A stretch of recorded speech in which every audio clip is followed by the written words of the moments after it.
Tudo bom, gente? Faz um tempinho que eu não contribuo aqui para o canal. Eu até estou de férias, achei que ia contribuir mais nas férias, mas aconteceu problemas de internet, problemas de coluna, estou com uma hérnia de disco, por isso, inclusive, estou gravando deitado aqui no chão, tentando ajeitar a coluna. Mas as coisas estão começando a melhorar, então resolvi atender um pedido de um dos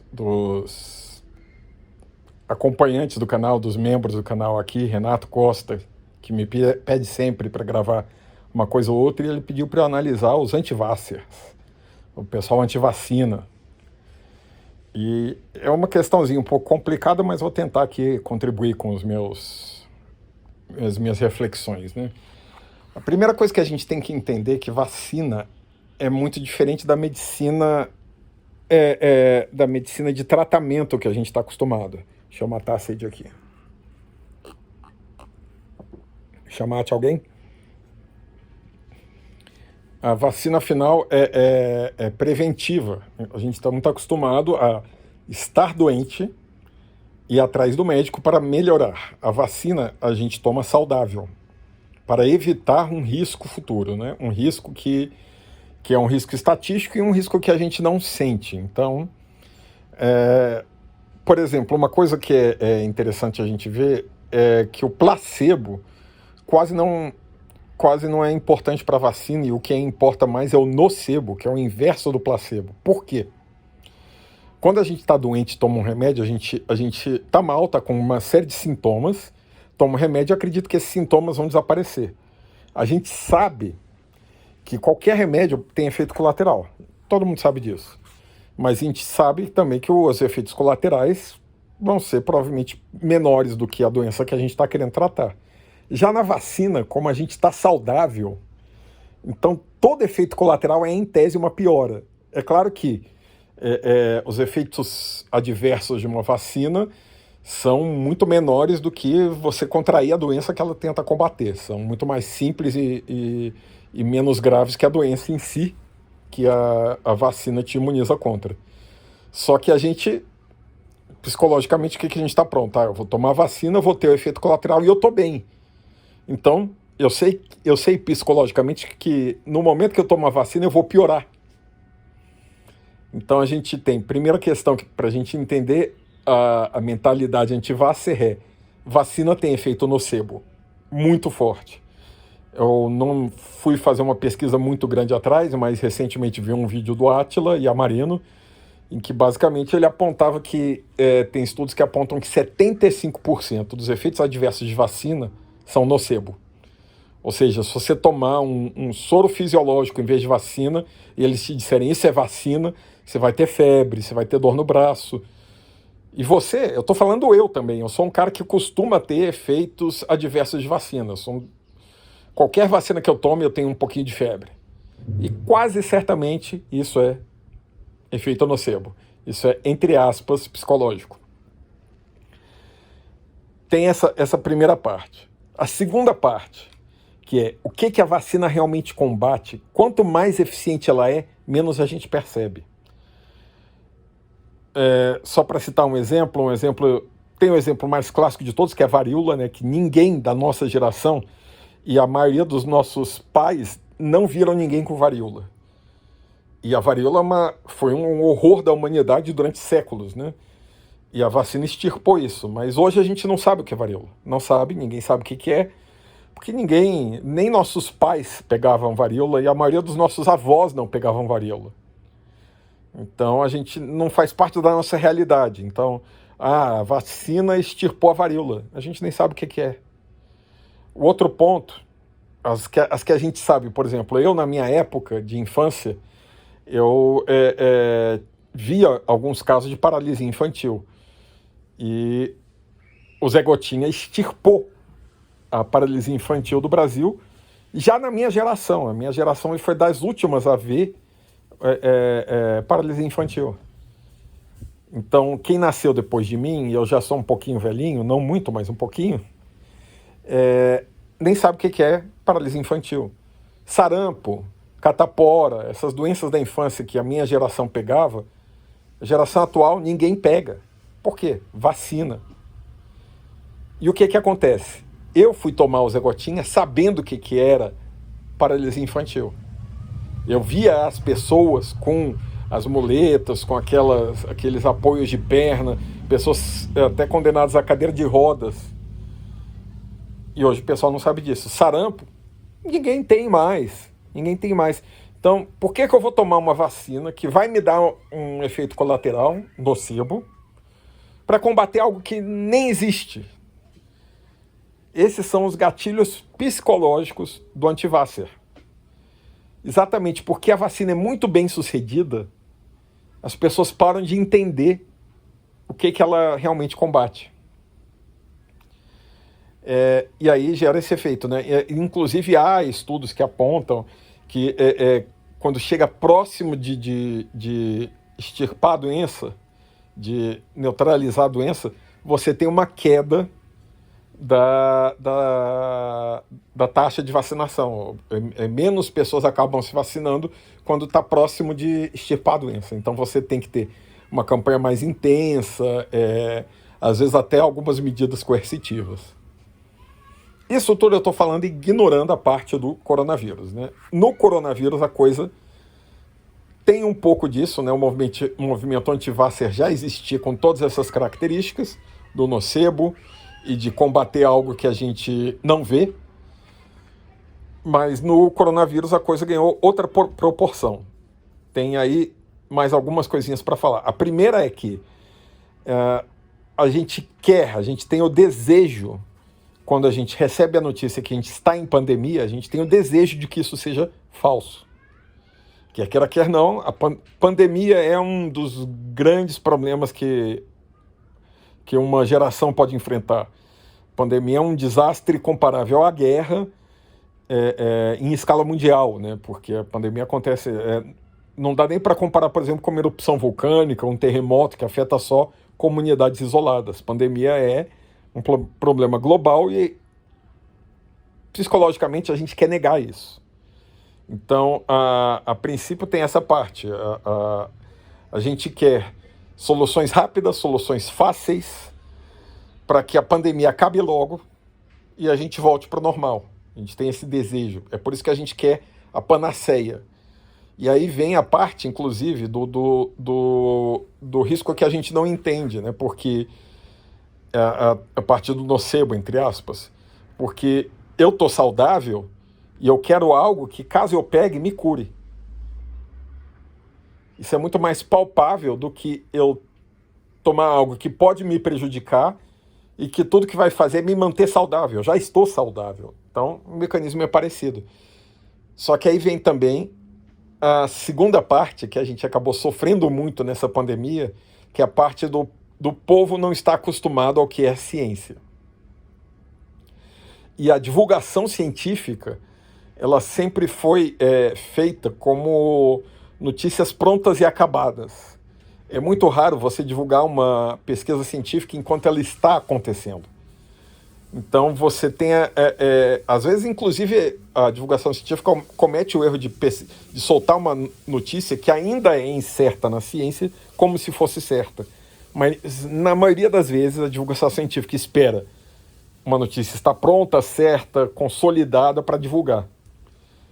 E durante a pandemia, a velocidade era tamanha, o interesse era tanto, a gente queria tantas notícias rápido, agora, do que está acontecendo, quais são as soluções que a gente tem, que a gente teve a comunicação das incertezas típicas da ciência e que ninguém está acostumado a ouvir, o público leigo não está acostumado a ouvir. Vamos pegar um exemplo bem simples. Lá no início da pandemia, a questão das máscaras. A questão das máscaras, a gente tinha um dilema para resolver, que era, a gente tem pouca máscara, a gente não sabe exatamente qual é a efetividade da máscara, a gente tem pouca máscara, e se todo mundo partir para usar, pode faltar para quem precisa. Quem precisa? Os médicos, profissionais de enfermagem, etc. O profissional de saúde que está ali na linha de frente combatendo o vírus, precisa de uma proteção maior. Então a notícia inicial foi: você não precisa usar máscara, mantenha a distância, lave a mão, cubra na hora de tossir com o cotovelo e está tudo ok. E depois teve que corrigir isso. Por quê? Porque o vírus era mais contagioso do que se esperava e porque, em parte, a solução dos estoques de máscara mudaram. Essas mudanças, o povo não está acostumado. A ciência diz isso agora, 2 meses depois está dizendo algo diferente. A parte da cloroquina, isso também aconteceu. E dos outros remédios do kit Covid, isso também aconteceu. Por quê? Solta a notícia de pesquisas mal feitas, vamos e convenhamos, solta a notícia, ó, talvez tenha um remédio. Aí o lado psicológico, eba, todo mundo querendo o remédio. E aí os cientistas falando, ó, a gente não sabe ainda, a gente não sabe e tal. E tem cientista falando que é bom, que cura, tem cientista falando que não sabe. Aí o público compra a notícia, junto com os políticos manipulando, é claro. Dessa vez eu vou falar pouco de política, tá bom, gente?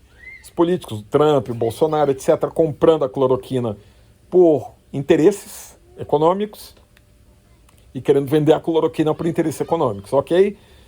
Todo mundo espera. Aí depois a ciência demora uns 2 a 3 meses, e foi só isso mesmo. Foi coisa do tipo, em junho de 2020 já não fazia sentido. Soltou, ó, cloroquina, não adianta. Só que aí vem essa coisa. Caramba, eles disseram que adiantava, agora estão dizendo que não adianta. Tem cientista que diz A, tem cientista que diz B. E finalmente chegamos na vacina. Vacina, o pessoal acompanhou as notícias também on the fly, ali no momento das coisas acontecendo. Pessoal, coisa que a gente não costuma acompanhar, como a fase A, a fase B das vacinas, fase 1, fase 2, desculpa, das vacinas, que normalmente não é notícia, a menos que você tenha um parente que se voluntarie para participar dos testes. A gente acabou vendo isso em notícia de jornal, e aí a gente tem coisa do tipo a leigo analisando a eficácia da Coronavac é de 50%, de 40 e poucos, 49%, 50%. Isso é bom ou ruim e tal, e ninguém sabe, ninguém entende. E isso abre espaço, obviamente, para o pessoal ir atrás do... Ah, mas tem algo que funciona. E não precisa nem ser a cloroquina ou o que os políticos estavam vendendo.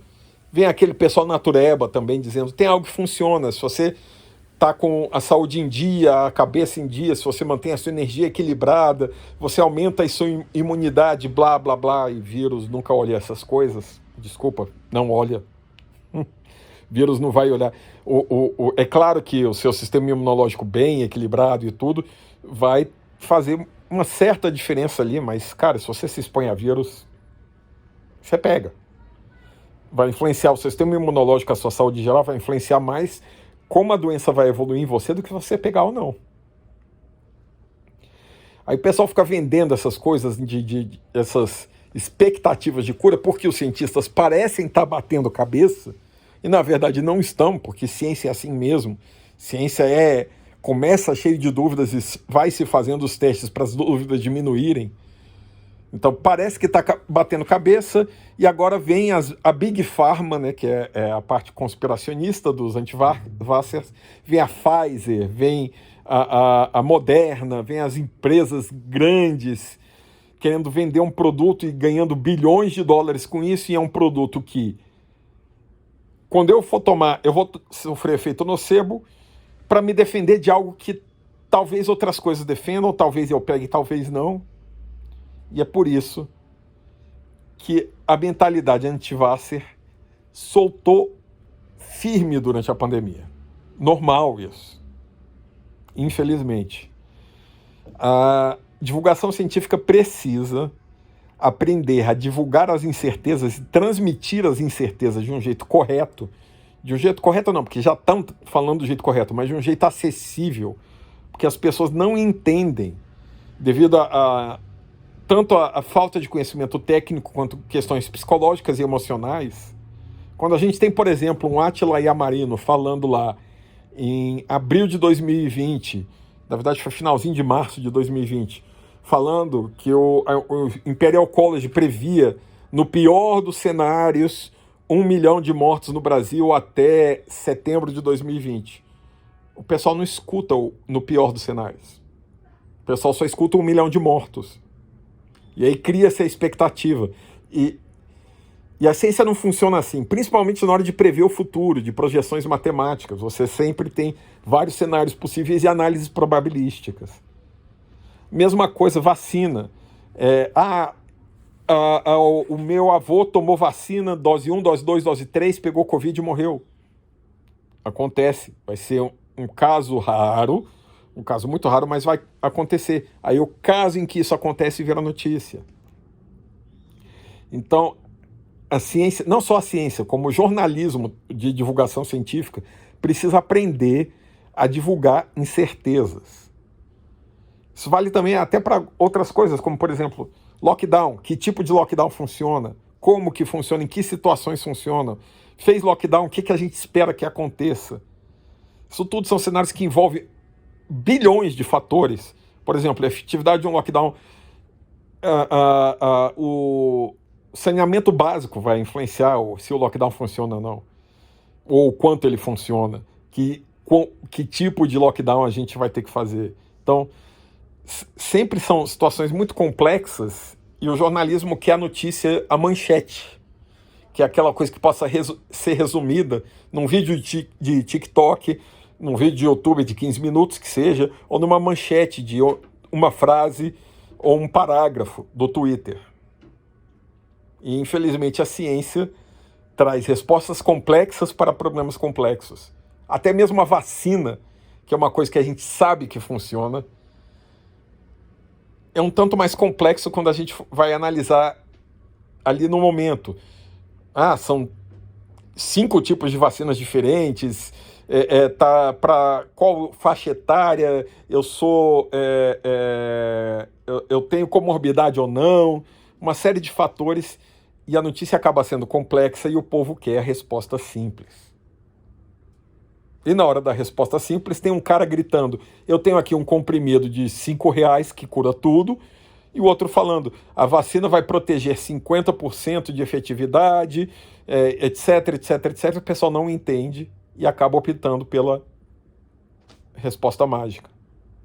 Então vamos sentar com calma, galera.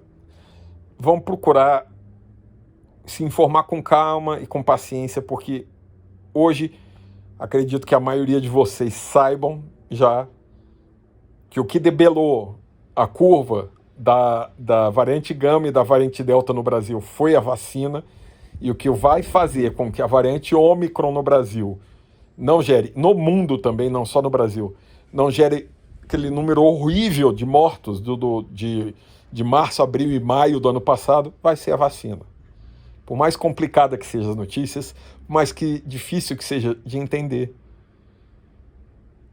E porque a gente está numa pandemia, a gente acaba se apavorando e esquecendo que, caramba, o seu filho toma, sei lá, são 12, 15 vacinas no primeiro ano de vida. Ele está bem ali, está melhor do que a nossa geração. Eu peguei cachumba, eu peguei catapora. A geração dos nossos filhos não tem mais isso. Por quê? E a gente não vai ter Covid. Na verdade, a gente vai ter Covid que nem a gripe. A gente vai tomar a vacina todo ano, talvez mais de uma vez por ano no início, e a gente vai conviver com esse vírus. E vamos tocar em frente, cara. Então é isso. Minha breve iluminação, breve entre aspas, já são 18 minutos de vídeo, minha breve explanação sobre a cabeça do antivasser, por que o antivasser está ali, o que fazer com eles, talvez seja assunto de outro vídeo, como lidar com eles, mas o primeiro passo é entendê-los, né? Então vamos pensar. É medicina preventiva, na hora de falar para o seu avô, para o seu pai que não quer se vacinar, é medicina preventiva, os efeitos colaterais são mínimos, os efeitos adversos são mínimos, a maioria deles é efeito nocebo. E por que o seu neto não pega cachumba quando o seu filho pegava? Quando você pegava? E paralisia infantil, por que ninguém mais tem? Tá certo? É isso aí, gente. Fica essa mensagem rápida, explicação da cabeça do antivacina desse leigo aqui. Se tiver algum profissional de saúde assistindo esse vídeo e eu tiver falado alguma asneira, por favor, me corrija, tá bom? Pri, se você tá vendo esse vídeo e eu cometi alguma besteira, me corrija aí, beleza? Renato, um abraço. Até a próxima, gente.